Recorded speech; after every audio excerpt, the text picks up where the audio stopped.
Minister speaking at the ramparts of the Red Fort. Let's now connect with Nilesh Shah, Managing Director of Kotak Mahindra Asset Management, Sanjay Nayar, Founder Chairman of Sovereign Investments, A.K. Bhattacharya, Editorial Director of the Business Standard, Jayant Dasgupta, former Indian Ambassador to the WTO, joining us right now on CNBC TV18. A very happy Independence Day, gentlemen, and it was a great speech by the Prime Minister laying out the roadmap for a Viksit Bharat by 2047. Nilesh Shah, if I can begin with you, the Prime Minister's focus was on ease of living for every strata of society. I think he was trying to lay a lot of emphasis in saying that 2047 Viksit Bharat is not just a mantra that we've been talking about, but there is a clear roadmap that we have when it comes to how to achieve this through education, through skilling, through creation of new jobs and opportunities across sectors. So there was a clear roadmap in place. How do you see it? So this was the speech for past as well as present, accounting for the reforms of the past and laying the agenda for the future. Now, ease of living is very, very appropriate. Every time we have heard minimum government, maximum governance. In certain sectors like passports, that's visible. But there are many such sectors where it needs to be implemented in order to truly become Viksit Bharat. I'm glad that Prime Minister from the Red Fort is laying the agenda for ease of living. Ease of living, ease of investment, ease of doing business. This is what is constraining India. So glad these are all being recognized, and I hope and pray that it gets implemented. Right. Sanjay Nayar, if I can come to you, the Prime Minister spoke about banking reforms that have taken place over the last 10 years. He said this has created confidence in India's financial system, in India's banks across the world. If there were more reforms that you could recommend, what would those be? The Prime Minister did list out the credit opportunities for MSMEs, entrepreneurs, women across the country, big businesses. But what more can we do for the country, especially when it comes to ease of compliance at the lowest strata of society? Thank you, and happy Independence Day to all of you. I think on the banking side, yes, he did make a mention of the size and significance of our banking sector, but I think we have to remember that the banking sector needs to be much larger.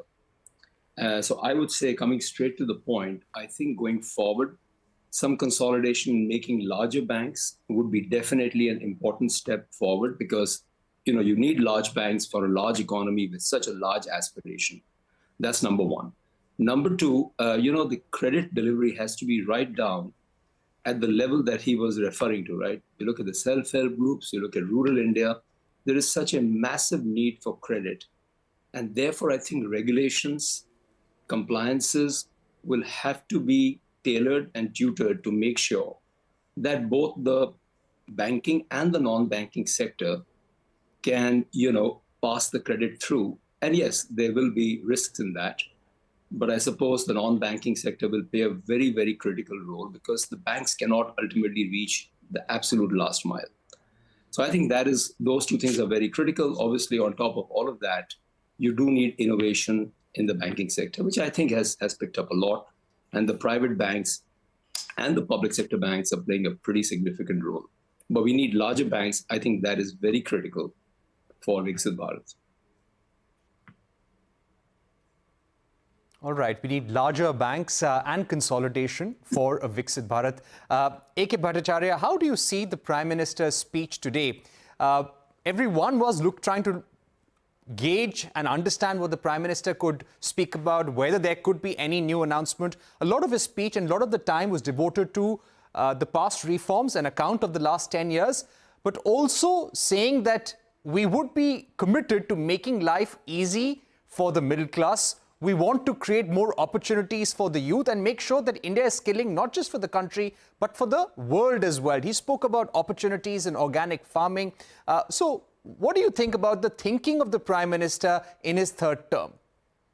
Well, thanks for having me here. What I wanted to say is that three quick points I would like to make in terms of new messages from the Indian Prime Minister in his first Independence Day speech after taking over as the Prime Minister for the third time. Number one, I think when he's talking about reforms and ease of living improvements, note his emphasis on how he is wanting collaboration and participation from political parties and states in this entire endeavor. So I think he is making it a larger all India exercise, irrespective of the government, state government, and the political parties. Even when he talking about the FDIs to be attracted to the country, he's actually asking the states to frame necessary laws in terms of use of the land banks that can be attractive enough for the foreign investor.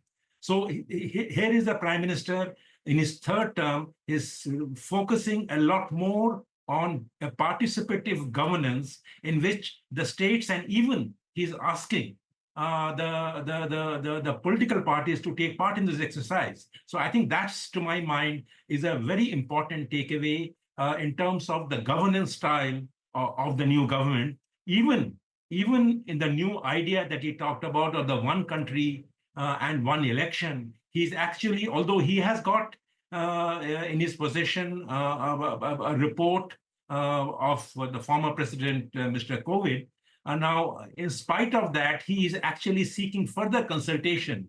So I think this is a very, very welcome sign where the Prime Minister, he is actually trying to engage with states and political parties to come up with new ideas on how to implement the ideas that he announced. I hope he follows it up and the government follows it up with creation of necessary mechanisms and institutions by which the states as well as the political parties can take part in it. And my final point is that there's a new idea that is floated, which is designed in India and designed for the world. And I think this is a new slogan, which is indicative of the government's assessment also that, yes, we are doing a lot and trying hard on manufacturing, but a time has come where you need to exploit the talent that is available within the country on the services sector, where designing in India and designing for the world could become a kind of a slogan and mobilize more resources, more energies, and more corporate entities to realize the goal for India becoming a design hub. Right, very important point. I was coming to that. And Jayant Dasgupta, when we spoke about design in India, design for the world, the Prime Minister spoke about the gaming sector. He said that why should we just buy games from abroad and why should we just not do well in online games? Our youth, our IT professionals can make games for the world and we can also do very well in the animation sector. Do you expect the government now to come up with certain schemes? And why do you think the Prime Minister spoke about gaming and animation as specific opportunities? I think the basic point that he was emphasizing is that we must keep an eye out for new opportunities which are coming up. And as we all know, that artificial intelligence has been making inroads into the software development sector, especially the basic software which used to be the staple of many of our large software companies. So gaming is something which is emerging all over the globe as a potential sector which can provide a lot of revenues, a lot of jobs, a lot of opportunities for creativity and innovation. And the Prime Minister, I think gaming he only took up as an example, but it is a very good example because we have many companies which have gone into this sector, and a lot of revenues are being generated. Many of them, of course, are being done. Most of the work is being done for foreign investors or entities. But the time has come now for Indian investments into this sector so that we can reap the benefits as well. But that having been said, it is just one of the examples. There are other avenues also emerging for the software sector, apart from the work that we have been doing so far. And we need to focus attention on these emerging areas and have the first mover advantage in all these areas. And I'm sure the government will frame a policy to encourage and to incentivize investors to come up and invest in such startup ventures, which will try to get into all these new areas. All right, we are going to take a short break at this point. We'll ask Nilesh Shah, Sanjay Nayar, Jayant Dasgupta, A.K. Bhattacharya to stay with us. We'll be right back.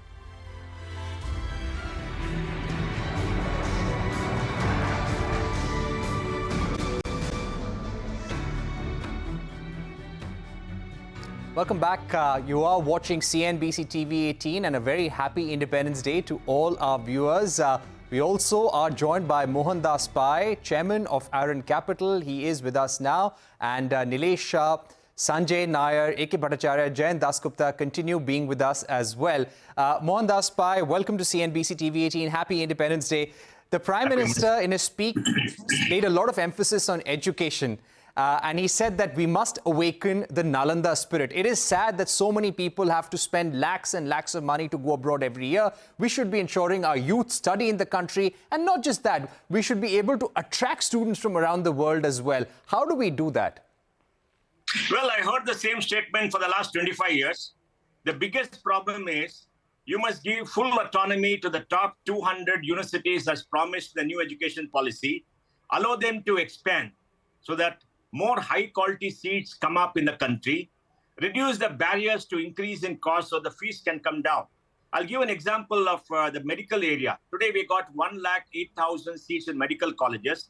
They don't allow older medical colleges to expand. If there are medical colleges which are more than 20 years old, which are done well, private or public, allow them to expand freely, provided they have all the facilities, because brownfield expansion is better than greenfield expansion, and people want good colleges. You open a medical college in a remote district of UP and say, come there. There is no faculty, there are no facilities, people don't want to go. So people rather go overseas to a college. But let me also tell you one important thing. There are about 750,000 students overseas. In my opinion, maybe 150,000 have gone there for education and they may stay there or come back. They're doing well. The balance 600,000 have gone there for jobs. They want to immigrate. They want to go away from this country because they feel they get jobs there. And the best thing is to go as a student, get a degree and get a job, because in most countries, you can stay there for 2 years. It's a very different problem, but we have to create more high quality seats. The Anil Kakorkar committee set up many years ago recommended that India should have 100 high quality institutions like IIT in engineering, which can each have at least 1,000 students entry. So you'll have 100,000 high quality seats available in the STEM areas in engineering, and you produce 100,000 high-quality engineers every year. That will be a force multiplier. Like, there are a lot of things that have to be done in education. I hope Prime Minister Modi does it, because the matter of concern, we are spending 25, 30, $40 billion going outside. We're not allowing our institutions to expand. You know, there's regulatory chlorostall here, and there is also many barriers to expansion. There is high corruption in the education field in the states. And I think that is a barrier. But I think it's a good start. I hope policy comes out. Dharmendra Pradhan is listening and does all the things that he has promised in the new education policy. And lastly, there's a 50,000 crore fund for higher education R&D promised in the new education policy. Still not been action. It's only now that some things are happening. You can't move slowly. You must allocate 10,000 crores in the budget. The budget is 48 lakh crores. Allocating 10,000 crores is not a problem. So I think the words must be matched by action. Right. Words must be backed by action. And this is, I think, something that the Prime Minister also spoke about speeding up delivery of government schemes. Nilesh Shah, if I can come to you, the Prime Minister, towards the end, laid a lot of emphasis on how there are so many powers, both within the country and abroad, who are not able to tolerate India's progress, our economic growth. And we would like to assure the world that we are working for everyone's good and our growth is at no one's expense. And our adversaries should also see that. Who do you think the Prime Minister was targeting? And if you had to sum up challenges for India, for India's capital markets, what would those be? So one, let's talk from a capital market point of view. There was a time when we were more dependent upon foreign institutional investors. Today, we have created a market where domestic investors participate and balance out foreign institutional investors. Both of them are on the same side. If prices go up, they all benefit. But we have to ensure that our markets operate on our fundamentals and not on the flows of foreigners. That's true Atmanirbharta. The same thing is on the economic side. Today, we are the lowest per capita carbon emitter in the world. If we follow the model of growth which Western world has followed, then global warming will become unbearable, will end up blowing the world. Now, there was a Montreal Protocol whereby Western world who had used gases to deplete ozone layer, they provided technology and they provided compensation to least developed nations whereby ozone depleting gases were removed. Now, can we not create another Montreal Protocol? Let's call it New Delhi Protocol, where Western world, which have, destroyed through carbon emission the environment and put us in a precarious position, provides us technology and provides us compensation so that we don't follow their model of growth. That's the kind of cooperative growth which we need. And our growth rate obviously will come in a manner where we truly become Vishwa Guru. We grow, but at the same time, we allow other countries also to grow. Our IT sector has done that. They have reduced the cost. They have provided quality services. Our pharmaceutical sector has done that. Today, more than 40% of medicines consumed in America on generic side is made in India, quality at a reasonable cost. That's the model which we will have to follow. But the world also should cooperate. All right, the world should cooperate with India, and you're pitching for a New Delhi protocol where the developed world should understand that countries like India need to be compensated as well, and also the environmental loss that has occurred. Let me go across now to Sanjay Nayar as well. Sanjay, the Prime Minister also spoke about the need for competitive federalism. He said that there has to be justice delivery, speedy decision-making, speedy delivery of government schemes across the board. This is a line that the Prime Minister has used over and over again. Now, we have already been judged over a 10-year period. Now, if the Prime Minister, if the NDA government have to be judged well over the next 5 years, and if we really have to work on a strong roadmap and dedicated roadmap for 2047, how will these three themes be? And do you expect global investors to watch out on how we tackle crimes against women? How do we handle our own internal dissent? How we handle our own opposition, judicial reforms very closely? Do you think all of this would become very important from an investor point of view as well? Yeah, thanks for that. I think I think those are all great points. And frankly, this government and the Prime Minister recapped it briefly has done a lot in the last 10 years, delivering Nal for Jal, electricity, governance at the doorsteps. I think all of that has been achieved.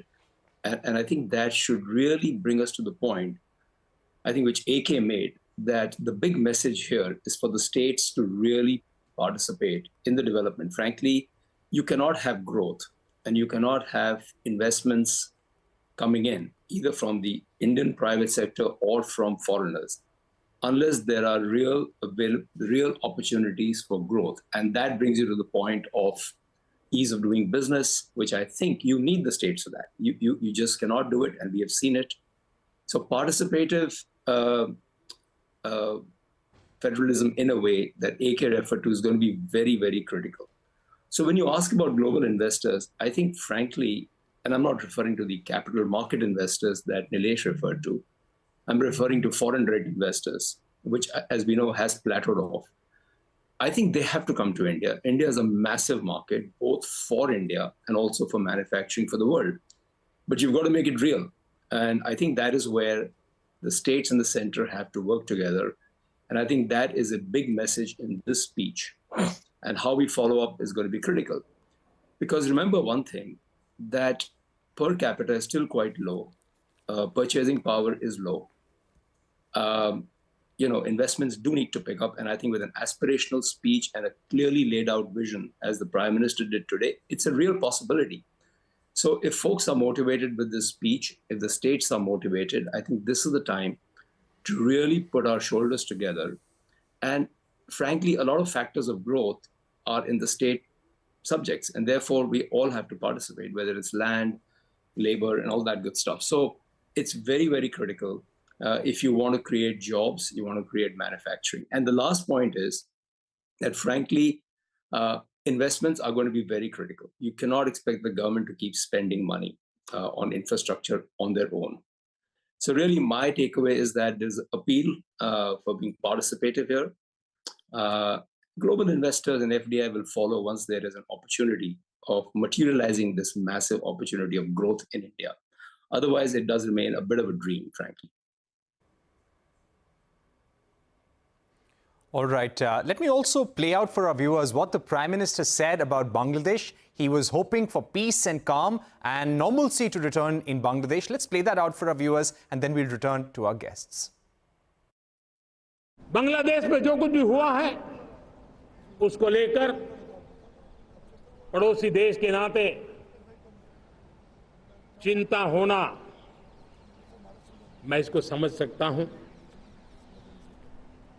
मैं आशा करता हूं कि वहां पर हालात जल्द ही सामान्य होंगे। खास करके 140 करोड़ देशवासियों की चिंता कि वहां हिंदू, वहां के अल्पसंख्यक, उस समुदाय की सुरक्षा सुनिश्चित हो। भारत हमेशा चाहता है कि हमारे पड़ोसी देश सुख और शांति के मार्ग पर चले। शांति के प्रति हमारा कमिटमेंट है, हमारे संस्कार है। हम आने वाले दिनों में बांग्लादेश की विकास यात्रा में हमेशा हमारा शुभचिंतन ही रहेगा, क्योंकि हम मानव जात की भलाई सोचने वाले लोग हैं। All right. Now, with the message on Bangladesh, let me go across to Jayant Dasgupta once again. Jayant Dasgupta, what's happening in Bangladesh? Considering that there could be a government there in the next few months, there could be a regime which is not pro-India, as Sheikh Hasina was previously seen. We've got Sheikh Hasina here in the country right now.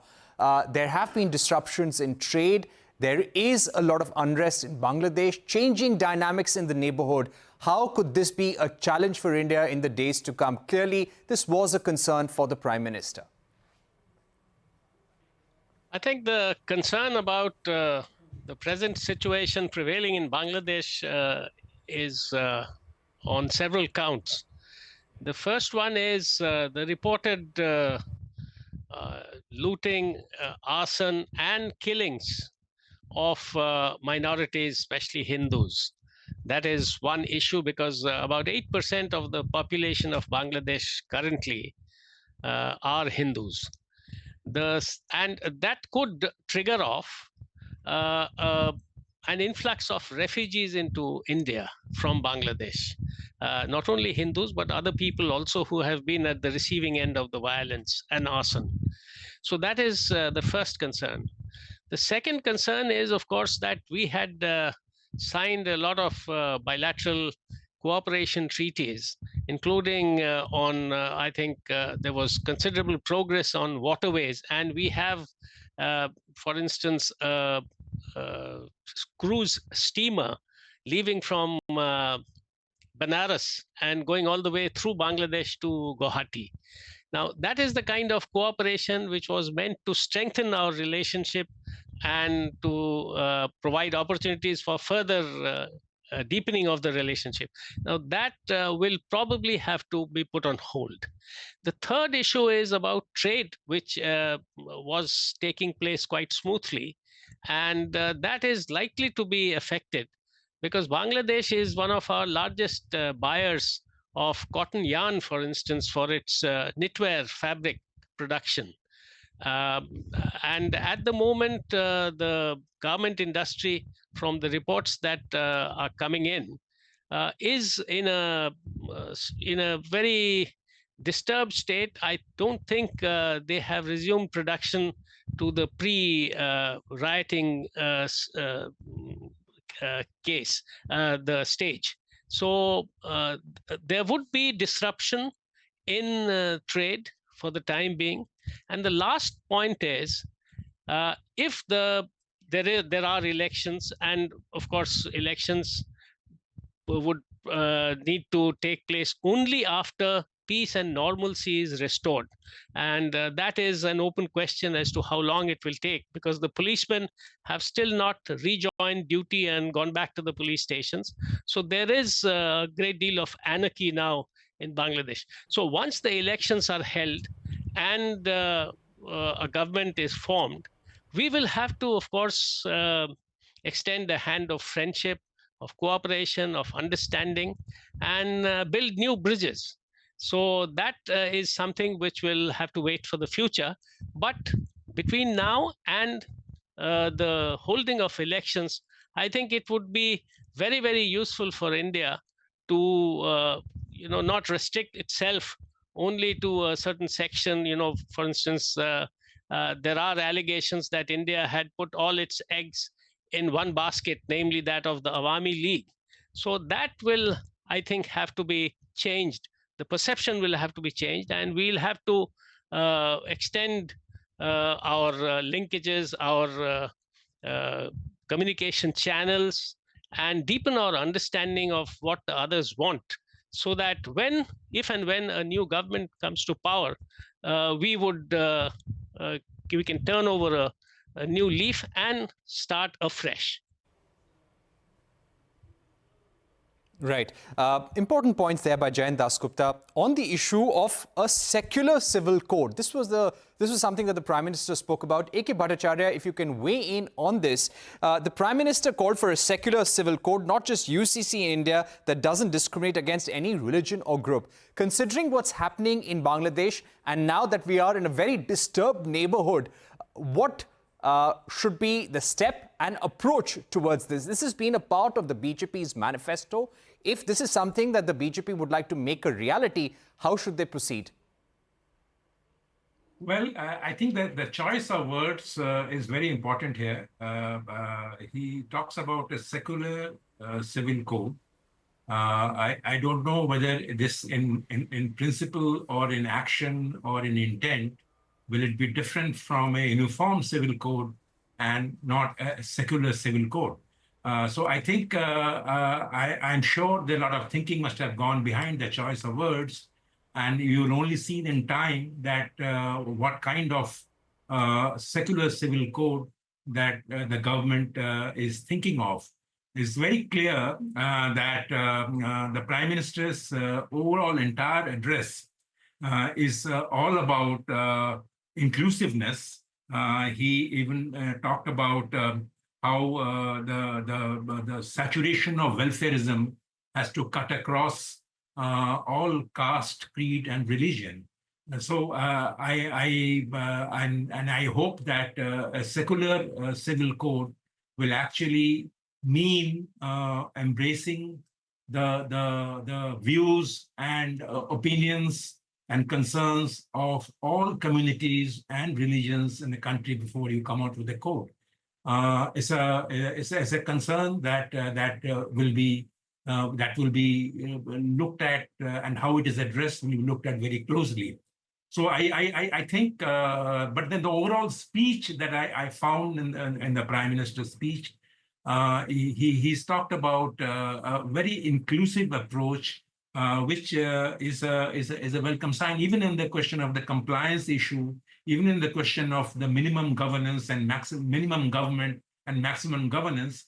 But then at the end of the day, as Mr. Pai rightly pointed out, that action must meet those words. So ultimately, we have to see that even when the question of maximum governance with minimum government, we are yet to get a clear blueprint of what kind of civil services reforms that were talked about right at the start of the Modi government in 2014.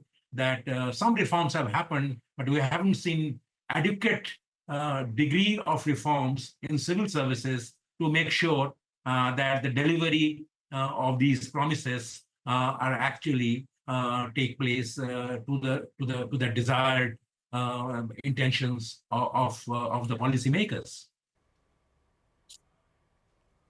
Right. Let me go across to Mohandas Pai. Mr. Pai, when it comes to the space sector, the Prime Minister clearly said that this will be a focus for the government. He also went on to say that many startups are sending rockets into space and they are working with ISRO very, very closely. There are new opportunities which we need to grab. We need to be more focused on vocal for local, making sure products made in our districts are exported abroad. What kind of opportunities and reforms do you think that the startup ecosystem in the country needs? We saw the scrapping of the angel tax, which was welcomed by startups. But if you would seek the next set of reforms over the next 5 years, what would those be? You know, opening up the space sector for startup was fantastic. We're seeing many young people start companies, hundreds of companies coming up, money going in, satellites being put into space. So very easy for startups. That is fantastic. And I think there have been tremendous progress. India has 138,000 startups, 116 unicorns, $550 billion of value created. And we got 21,000 funded, $146 billion invested. And $550 billion value created. And by 2027, maybe, or 26, late 26, our valuation could go up to 1.5 trillion, provided money comes in. Now, what are the biggest challenge for startups? The biggest challenge for startups is availability of local capital. You know, world over, insurance companies and pension funds invest in venture funds. Today, there's no venture investment by the LIC, which sits on a balance sheet of 56 lakh crores, or by the insurance sector, which has a balance sheet totally at around 70 lakh crores. Pension funds are not even thinking about it, because even if you allocate 1%, that is very good. I think availability of local capital is the biggest barrier to growth in this area. And you know, what makes me a bit sad is that 85% of all the investments made in the last 10 years have come from foreign capital. There's nothing wrong with foreign capital. We need foreign capital, but we cannot have the emerging new sector being owned so largely by foreign capital to the detriment of Indian investors, especially institutional investors, because their policymakers are not okay. IDA has to change its policy. We've been pleading before IDA for 6 years. They do one thing, go back. I just don't understand why they can't open up the sector and follow the law, and why insurance companies cannot invest. And we also need to make sure the government puts in some money. You know, 48 lakh crores is being spent in this country by the central government. 8 lakh crore of subsidies are given by the center and states every single year. Can't you put 10, 20,000 crores into a sunrise sector to incentivize of you to create new entrepreneurs, which will create tremendous value in future? You know, I've been hearing statements for many years. Of course, Prime Minister Modi has done a lot. In 2015, he spoke about digital India, stand-up India, startup India. That made India what it is, a digital big power, with the third largest digital power in the world today, in the midst of the digital revolution that is sweeping this planet. And in the next 5 years, we're going to see unbelievable growth in this area. So we need more capital. We need more money coming in. And we need banks to be lending for working capital under norms. Because, you know, the startups will make losses, but you can fund working capital where there's a need. I think we need an opening up of the sector, which has to come. Many policies have been done. A lot of people have come up. There's a lot of human capital coming. You know, let me give you some data which will make you happy. India has 7 million people working in software, the highest, second highest in the world after the United States. Bangalore has 2.5 million people working in software. California has 1.5 million.